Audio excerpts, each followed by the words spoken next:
Are you planning on applying for a visa, green card, citizenship? Then you want to avoid these mistakes. I'm a U.S. immigration attorney, and I am going to be diving into the top 5 most common immigration mistakes that people make and how you can steer clear of them. Grab your notebooks, hit the like button, and let's jump right in.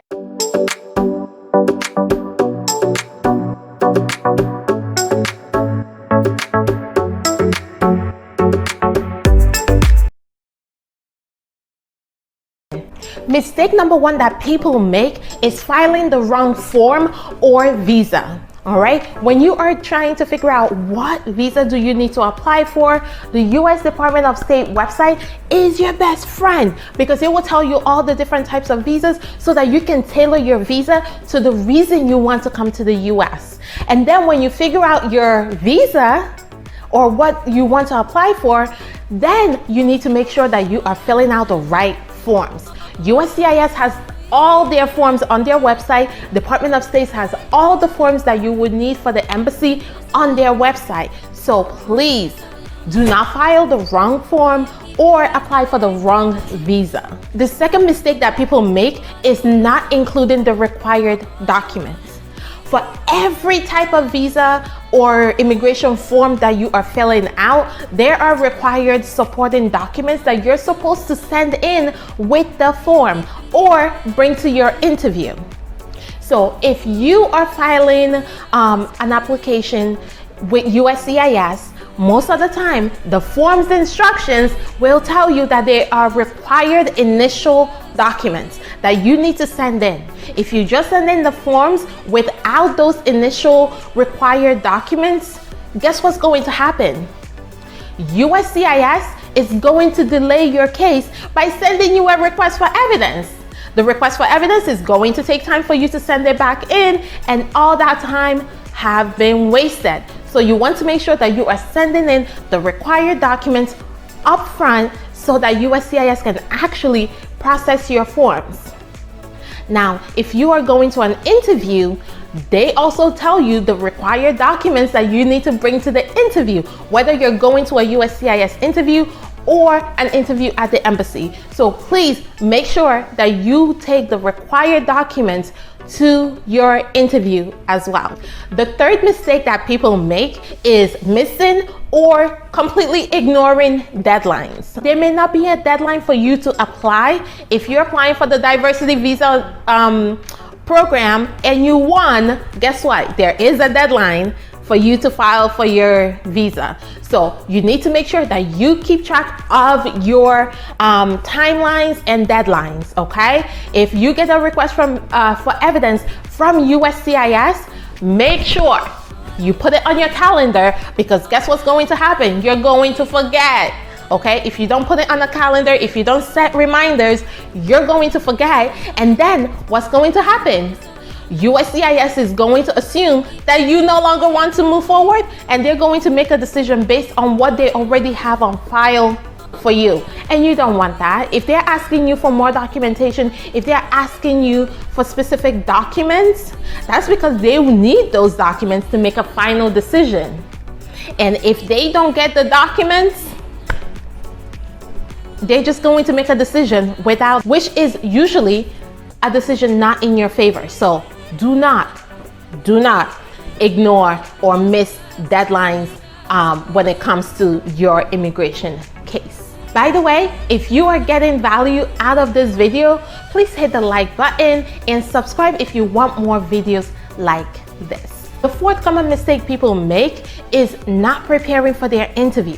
Listen, you can file the right forms, you can put in the right documents, and you can even make sure you don't miss any deadlines. But if you mess up at your interview, you are undoing all that hard work that you already did. So you need to make sure that when you get to your interview, you are ready. You have all your documents like we talked about, but you are mentally ready for the questions. You know the type of questions the officer is going to ask you. So for example, if you are going to apply in for a student visa, for example, you know you have to take your I-20 to your interview. However, you should also know that the type of questions you're going to get is mostly going to be around who's paying for your school, how are they paying for it, why should they even be paying for it, especially if it's not a parent paying for it.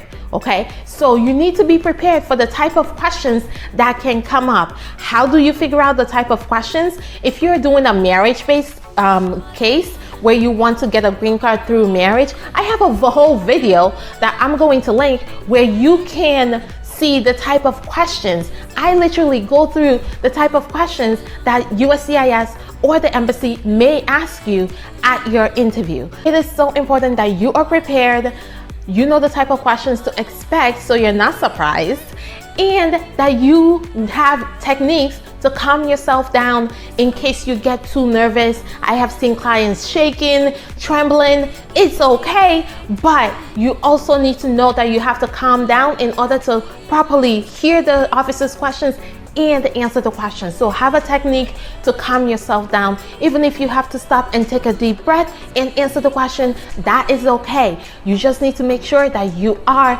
answering the questions. A bonus tip here: when an officer asks you a question, answer the question that's asked only. Do not start giving extra information. If the officer asks you, how did you get here today? I got here, I drove here. Do not start telling the officer that, yeah, I drove here, but typically I would have taken the train, but today I decided to drive. That's not what the officer asked you. So please answer the question the officer asked you. If the officer needs more information, they will ask you.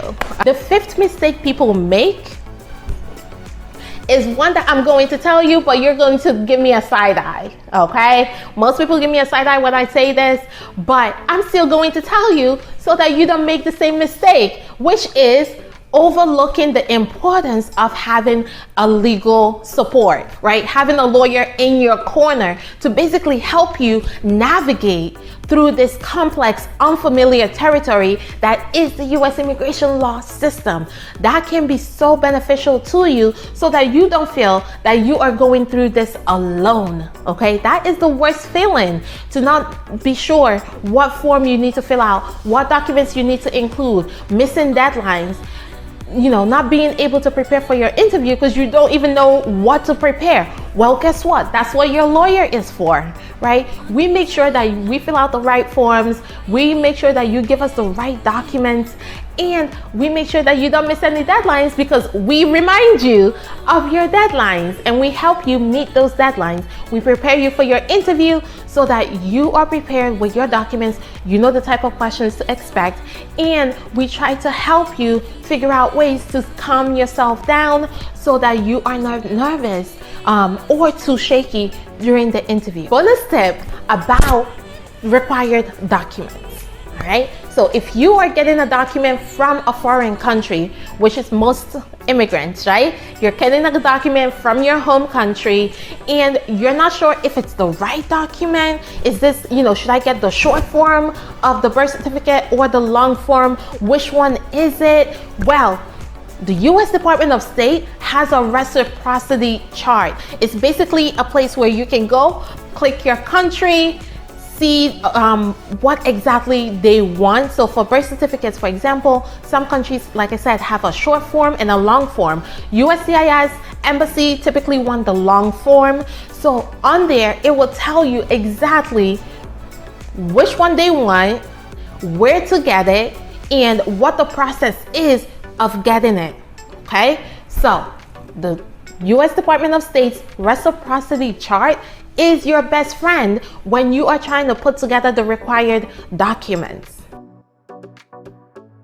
If you found this video helpful, hit the like button, subscribe to my channel, and share this video with anyone that is embarking on their own immigration journey. If you want to work with me to make sure that you avoid all of these mistakes, then you can schedule a strategy session with me by going to my website, Lillylegal.com, or by calling us at 508-443-1788.